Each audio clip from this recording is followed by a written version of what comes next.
সবুজ মিয়া। সবুজ মিয়া একজন জেলে। সে প্রতিনিয়ত মাছ ধরে বিলে আর খালে। খায় সে সরকারি রেশন চাল। পেটে ভাত না থাকলেও সে কালার করে বাল।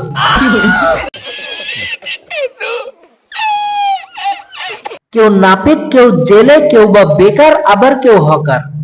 জীবন তাদের যেমনই থাক, তারা হলো টিকটকার।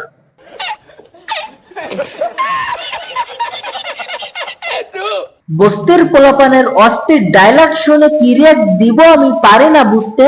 গুগলে সার্চ দিয়ে রাত কেটে যায় একটি জুতোর রিয়াক্ট খুঁজতে। তারা দেখতে ঠিক মানুষের মতো, কিন্তু বাদরের মতো তাদের স্বভাব। চুলগুলা কুত্তার লেজের মতো, সামান্য একটু চোদনের অভাব। যারা টিকটক করে তাদের নিকনেম হলো টোকাই।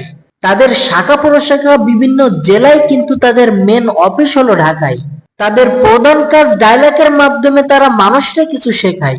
তারা একে অপরের সাথে ঝগড়া বাঁধায় কথায় কথায়, আবার তারা অ্যাটিটিউডের মাধ্যমে তাদের ক্ষমতা দেখায়।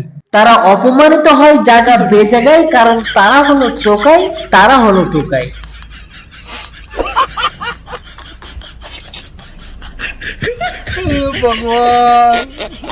তারা কেউ কেউ হিজড়াদের মতো চলে, কেউ কেউ আবালের মতো কথা বলে।